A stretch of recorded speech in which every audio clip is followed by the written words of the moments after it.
অনেকে টাকা এই যে জমি জায়গা নিয়ে ব্যবসা করছে। আমি এই ভাইয়ের কাছে, এমদাদ ভাই না, ওনাকে আমি 1 বিঘা জমি দিলাম, 1 লক্ষ টাকা নিলাম। যতদিন জমি জায়গা করে খাবো টাকা ফেরত দেওয়া লাগবে না। এই সিস্টেম আছে এলাকায়? কি এটার নাম কি? বন্ধকি না, এটা জেনা করার গুনাহ হচ্ছে, হবে না। এটা কারা করছেন? আপনি না জেনে করছেন আমি জানি, হাত তোলেন তো।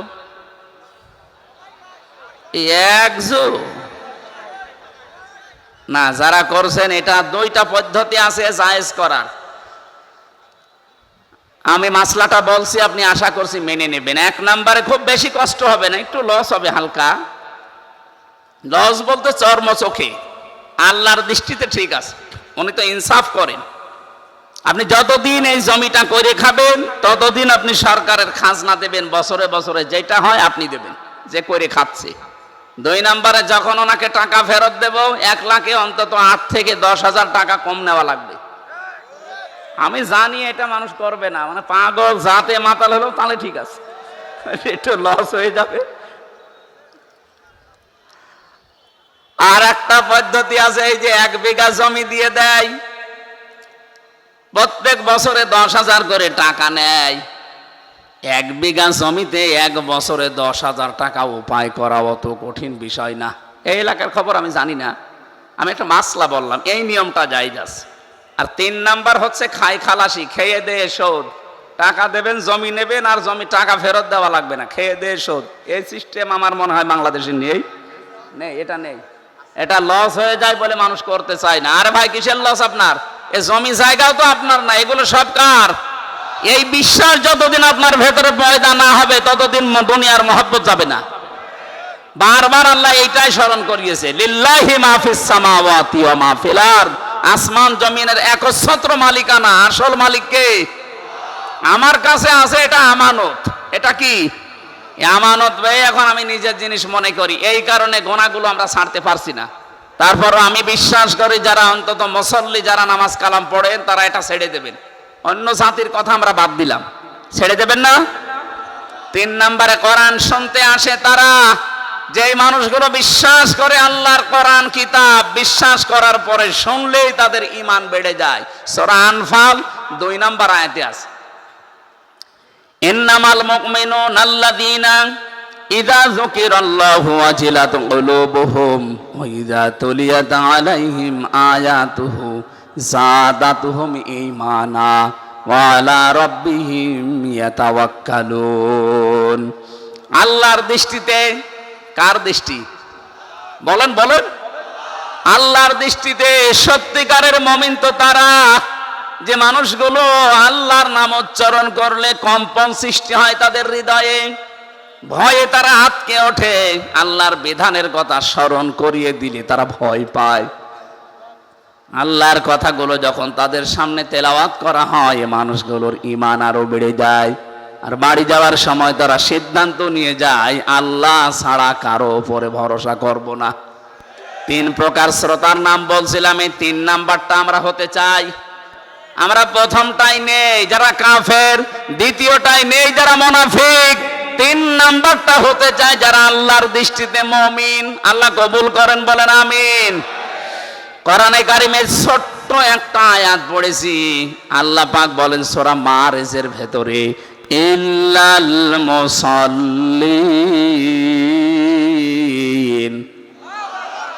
শুধুমাত্র মুসল্লি বাদ দিয়ে। কি মুসল্লি বাদ দিয়ে? কি এই আয়াতের আগে আল্লাহ মানুষের 3টা দর্শনীয় গুণ, নিন্দনীয় গুণ বর্ণনা করেছেন। আমরা যারা মানুষ মতো বাচ্চা এখানে বিবেচিত হয়ে বসে আছি, দাঁড়িয়ে আছি, দেখেন তো আমাদের ভেতরে এই গুণ আছে কিনা। সূরা মারিজের 19, 20, 21 নম্বর আয়াত, ইন্নাল ইনসানা খুলিকা হালুআ। আজকে জুমার নামাজের 2য় রাকাতে এই আয়াতগুলো আমি তেলাওয়াতকৃত আয়াত পড়েছিলাম। আমি মনে করেছি অধিকাংশ মানুষ পেছনে বোঝে নাই, এই জন্য ব্যাখ্যা করছি। হয়তো আলেম যারা তারা বুঝতে পারে, বাকিগুলো বোঝেননি। এখানে গুরুত্বপূর্ণ কিছু তথ্য আল্লাহ জানিয়েছেন।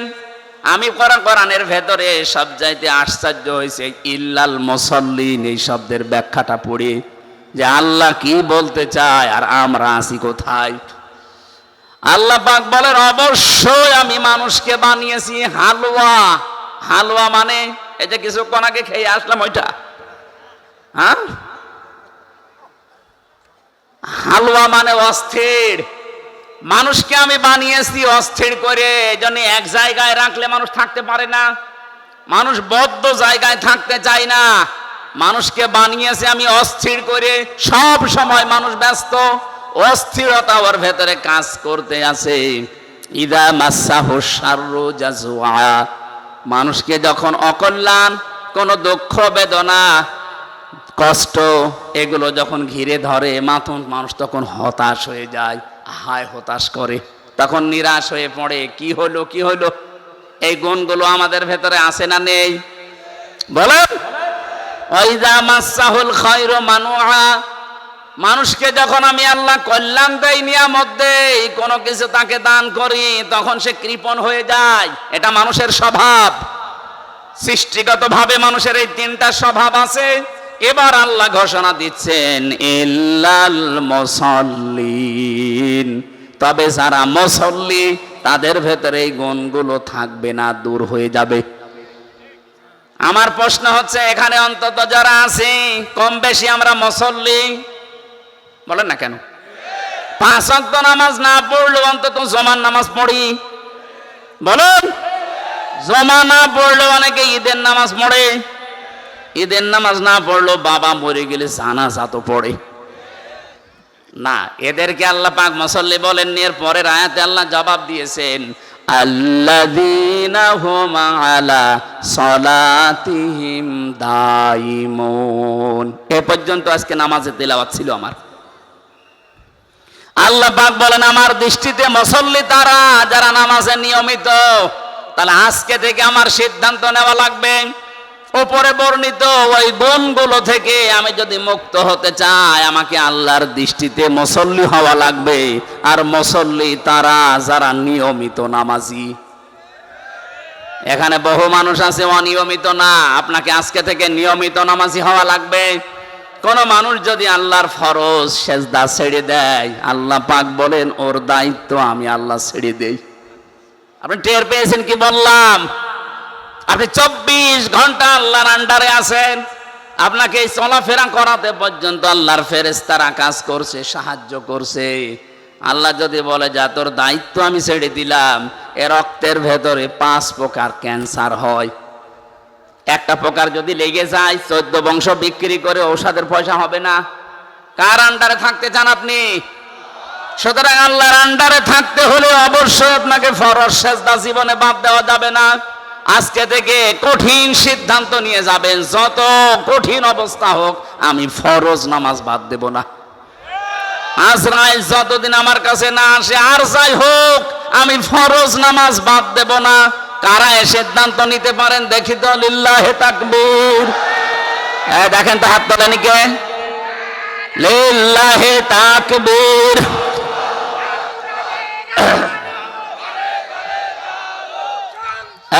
ঠিক আছে, আমার বোঝানো হয়ে গেছে, আলহামদুলিল্লাহ। এখানে 12টা গুণ দিয়েছেন আল্লাহ মুসল্লিদের, তারা নিয়মিত নামাজ পড়বে। আয়াত থেকে আমি ইবনে কাসিরের ব্যাখ্যা পেয়েছি, এখানে ভালো করে শুনবেন, এটা রেকর্ড হচ্ছে।